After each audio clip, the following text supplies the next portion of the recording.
Welcome back to the Movie Man. Today I will show you a 2015 European fantasy horror film, Tale of Tales. Spoilers ahead. Watch out, and take care. At the beginning of the movie, it seems as if the couple is living a happy life, but later we get to know that the queen is suffering from a rare medical condition that will never allow her to become a mother. Because of this, the queen is always upset. Seeing his wife in this condition, the king summons the best doctors and physicians from all around the world, but sadly none of them can diagnose the mysterious illness within her. Despite this, the king tries his best to cheer up his queen. One day, he invites some circus performers to the palace. Suddenly the queen notices that one of the circus performers is expecting a child. As a result, she becomes envious and starts smashing things after entering her chamber. When the king finds out about this, he pays a visit to her room and vows to go to any extent to solve her problem. Late at night,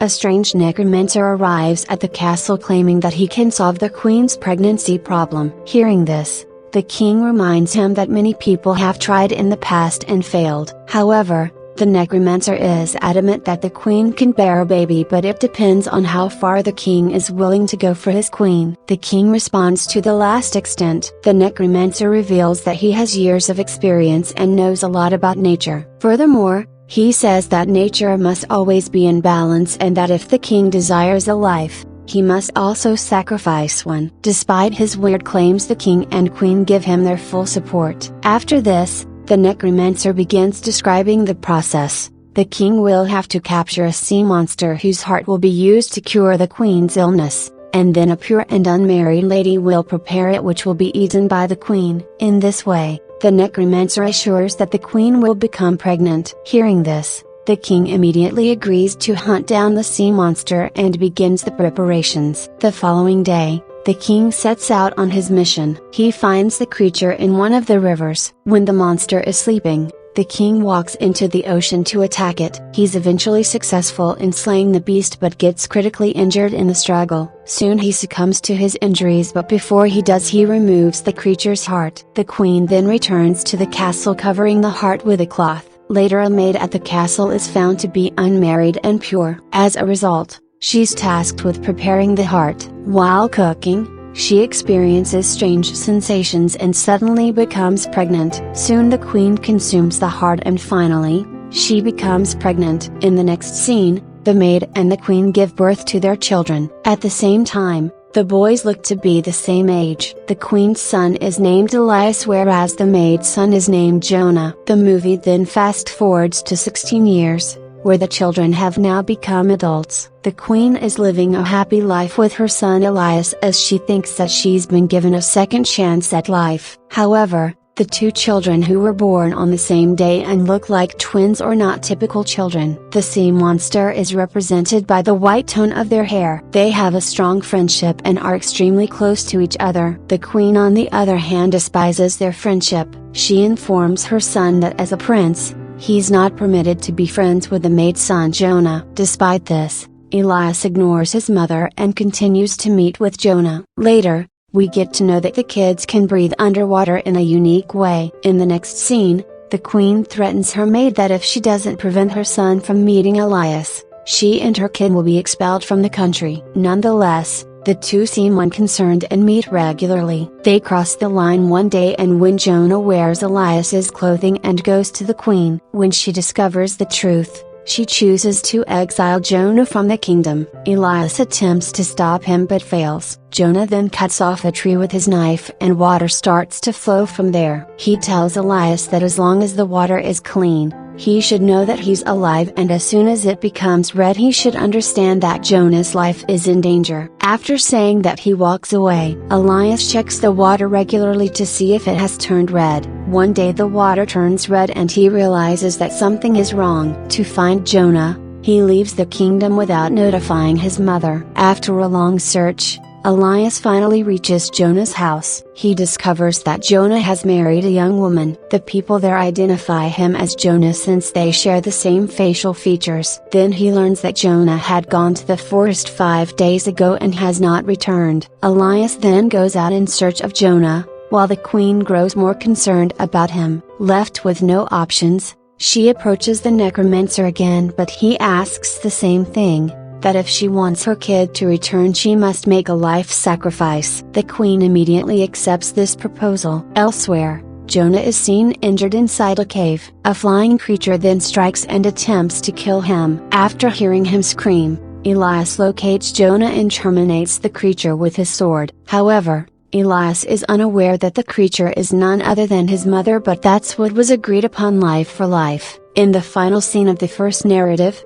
Elias ascends to the throne of the kingdom and the story ends. Following this we are shown the second narrative. The king and two elderly ladies Emma and Dora are the focus of this narrative. The king is an extremely lustful individual who is constantly surrounded by females. He drinks heavily all the time and has yet to locate his queen. With that being said, he possesses the influence and fortune to marry anyone he pleases. Later we're introduced to two elderly sisters who reside near the palace. One of them is named Dora and the other is Emma. Dora is a shrewd and selfish woman, while Emma is straightforward. Like and subscribe may look simple for you, but for us, it's precious. Please like, subscribe, and press the bell icon for the latest notifications. Thank you for being so supportive. They hardly leave their house and are also unmarried. They will certainly die there alone, yet their voices sound incredibly pleasant and young. One morning the king hears Dora singing and instantly gets smitten by her voice. As a result,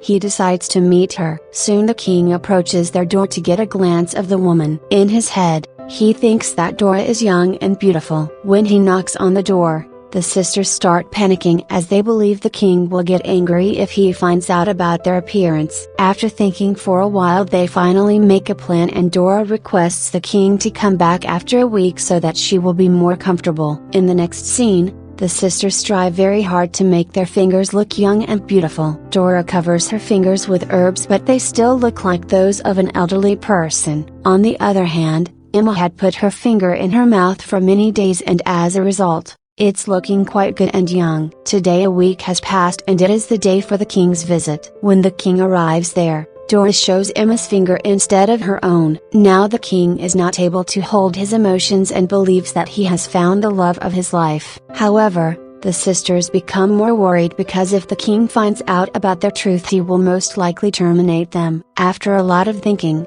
Dora proposes a condition: she will sleep with the king only if there is total darkness, and the king agrees. In the next scene, Emma starts tightening Dora's body with glue so that it may feel like a young girl's body. At midnight, one of the guards from the temple comes to pick Dora up. While there's darkness in the palace, the king sleeps with Dora, but in the morning, he realizes that he spent the night with an old and ugly lady. Enraged, he orders his guards to throw Dora out of the window. Luckily she survives the fall. In the jungle, Dora witnesses magic as a witch arrives there and finds her. With her powers, the witch changes Dora into a beautiful young lady with long hair. The next day, the king visits the jungle for hunting and falls in love with young Dora at first sight. He brings her to his castle and decides to make her the queen. Dora doesn't know how she turned into a young girl, but she remembers her sister Emma. She invites Emma to her wedding, who is still in disbelief about her new appearance. When Emma inquires about how she became young, Dora sarcastically replies that she peeled off her old skin. However,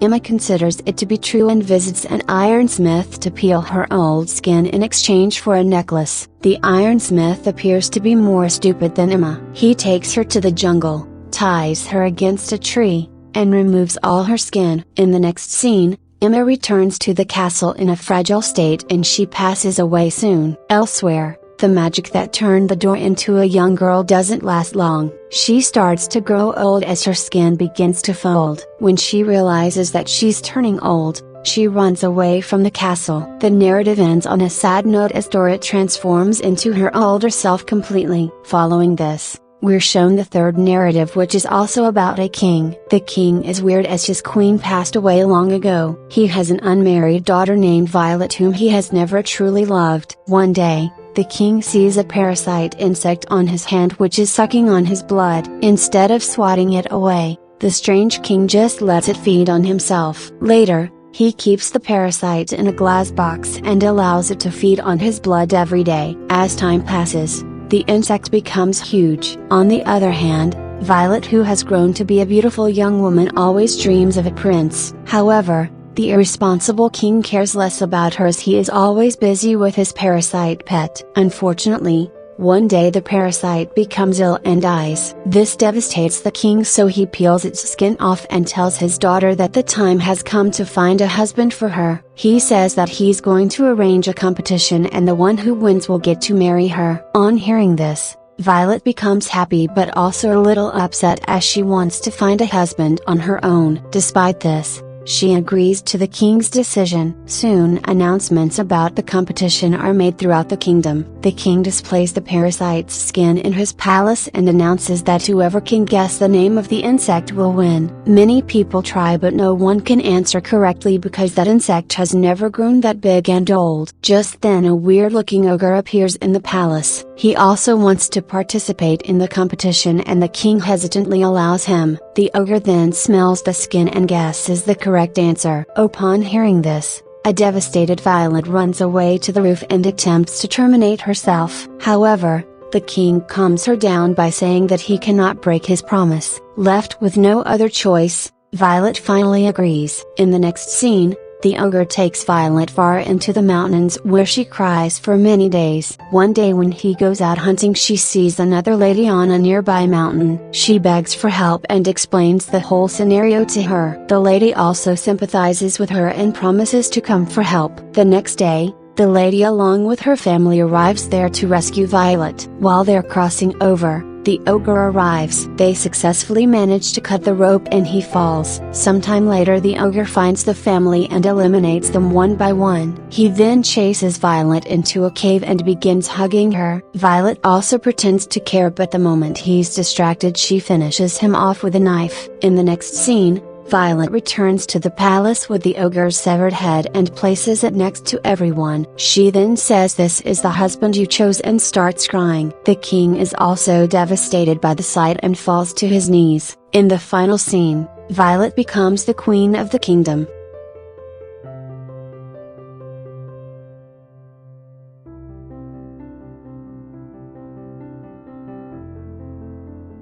That was all of the video. I hope you enjoyed it. Thanks for watching.